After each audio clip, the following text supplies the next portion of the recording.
এটা একটা 3 Tony compressor. এই কম্প্রেসারটা খারাপ হয়ে গেছে, এখন এই কম্প্রেসারটা চেঞ্জ করবো। দেখেন কম্প্রেসারের সাইডে কি পরিমাণের পাখির বাসা। তা আপনারা যারা এই ধরনের কম্প্রেসার চেঞ্জ করেন বা কাজ করেন, একটা কথা মনে রাখবেন, এগুলো কম্প্রেসার চেঞ্জ করতে গেলে খুবই রিস্কের ব্যাপার। কারণ এগুলো কম্প্রেসারের ভিতরে যদি এভাবে জালি বান্ধালি থাকে, তাহলে অনেক সময় এই কম্প্রেসারের ভিতরে সাপ থাকে, সাপে এখানে বাসা বানায়। দেখেন, ঠান্ডা নেওয়ার জন্য। অতএব এইগুলা কাজ করতে গেলে খুব সাবধানে কাজ করতে হবে। যদি সাবধানে আমরা কাজ না করি, তাহলে রিস্কের ভিতরে পড়ে যাবে। দেখেন কম্প্রেসারটা এখন বদলামো। কম্প্রেসারটা খারাপ দেখা, কম্প্রেসারটা খারাপ, এই জন্য কম্প্রেসারটা বদলাই দিব। আপনার যারা আমার এই চ্যানেলে নতুন, অবশ্যই আমার চ্যানেলটাকে সাবস্ক্রাইব করবেন, আমার পাশে থাকবেন। অবশ্যই আপনাদেরকে ভালো ভালো কাজ দেখানোর চেষ্টা করবেন ইনশাল্লাহ। দেখ কম্প্রেসারটা 3 টনি একটা কম্প্রেসার, এই কম্প্রেসারটা চেঞ্জ করে দিব। কম্প্রেসারটা হচ্ছে 3 টনি, কম্প্রেসারটা চেঞ্জ করে দিব। আমি বলি একটা 3 টনি একটা কম্প্রেসারের সাথে যদি আপনি মনে করেন স্টারিং ক্যাপাসিটার, স্টারিং ক্যাপাসিটার দিয়ে রাখেন, তাহলে আমি মনে করি সবচেয়ে বেশি বেটার। কম্প্রেসারটা চাপ পড়বে কম, কম্প্রেসারটা ভালো চলবে। ঠিক আছে, এখন এই যে গ্যাস ছাড়তেছি, গ্যাস ছাইরা পরে এই কম্প্রেসারটা বাইকের মোটাইতে এখান থেকে আপনাদেরকে দেখাবো কীভাবে কী করি। তো সবাই ভালো থাকেন, কাজটা দেখতে থাকেন।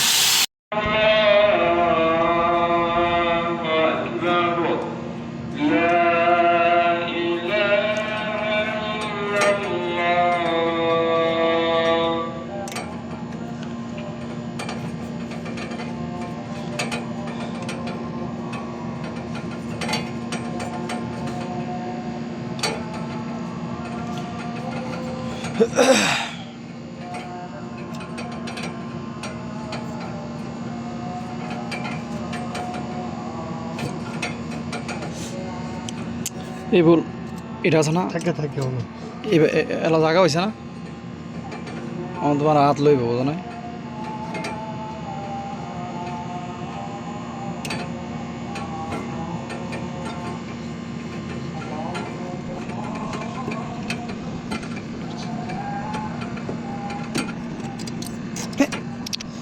এটা বলে চাপ দিবা না, এটা চাপ দিলে সমস্যা দেবো। চাপ দিতে গেছে এখানে কেটে কাতার নিয়ে কাতার নিয়ে দাও। হ্যাঁ ধরো ধরো ধরো একবার দেখে কাটা লাগে না থাকে না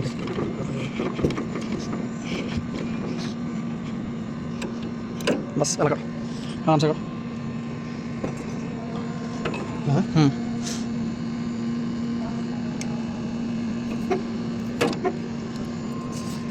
গলা তো স্লিপ পেটে যাবো না।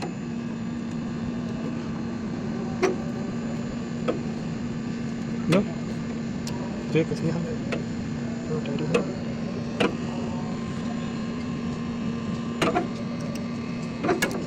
আছে 3 টনি কম্প্রেসার খারাপ হয়ে গেছে, ঠান্ডা। ও বাবা আইস।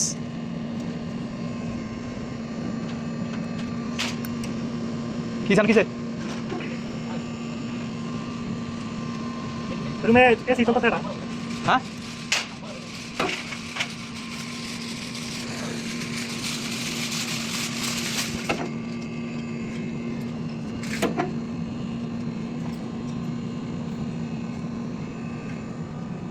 হারে উঠাও কম্প্রেসারটা উঠাও, শক্তি আছে। বাহুবালি বাহুবালি ভালো ভালো নাস্তা করে এই উঠাও উঠাও নিচে ঠান্ডা জায়গাটা ভাগ করে লাইলাম নাকি, ক্লিয়ার করো জায়গা ক্লিয়ার করো।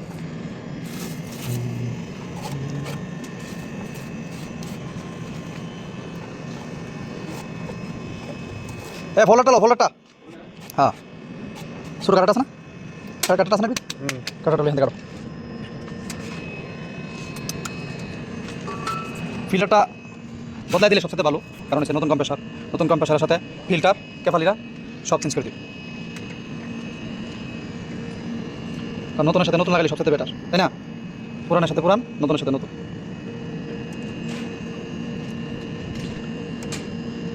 ক্যাপালারিগুলো তোমার বসায় বসায় অনেক সময় লিকেজ হয়ে যায়, পুরা বদলাই দিলে সবচেয়ে বেটার।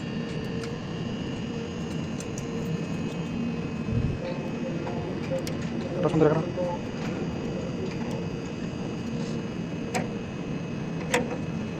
বাস কমটা ছেড়ে ফেলাই দাও কমটা ছেড়ে ফেলাই কম্প্রেসারটা ট্রাই করার জন্য লাইন দেওয়া গেছে চেক করতেছি, তারপর এগুলো জ্বালাই করবো।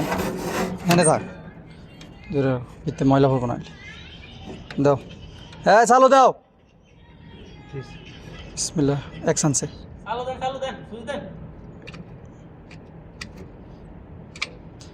এই মনির ভাই সুইচ দিছ না কেউ লাইন নাগে দি মিটারটা দেন দেখি। সাদেক বেকার নি পড়ছে কে দাও সাই সুইচ দিয়ে থাকলে আমার লাইন থাকলে না। এ সুইচের মধ্যে লাইন আছে চলতেছে এসি, সুইচের লাইন আছে এসি চলতেছে শব্দ। এসি কইতে চলবো লাইন ছুটাইলে এসি চলে কইতে ও হালা তাহলে ওটা অন্যটা দিছে। অবশেষে কম্প্রেসার লাগানো শেষ, জ্বালাই করা শেষ। এখন হালকা একটু গ্যাস ঢুকামো, গ্যাস ঢুকানোর পরে স্টার্ট করবো, স্টার্ট করার পরে লিকটা চেক দিমো। গ্যাস ঢুকানো হচ্ছে, ঠিক আছে। তারপরে লিকটা চেক দিয়া বাকিটা পরে দেখতেছি। তো অবশ্যই টিচার্স লাইন আর চার্জিং লাইন অবশ্যই ডিফারেন্স রাখতে হবে, একসাথে লাগলে লিক হবে নেক্সট। সবাই ভালো থাকেন, আজকের মতন এই পর্যন্তই শেষ। তো যারা আমার চ্যানেলে নতুন অবশ্যই চ্যানেলটাকে সাবস্ক্রাইব করবেন, অবশ্যই কমেন্টে জানাবেন কাজটা কি কতটুকু সঠিক হলো, কতটুকু বেসঠিক হলো। এটা ভালো করে টাইট দিয়ে দিও। ভালো থাকেন, এটা আমি দেখি আল্লাহ করছে না। হাফেজ।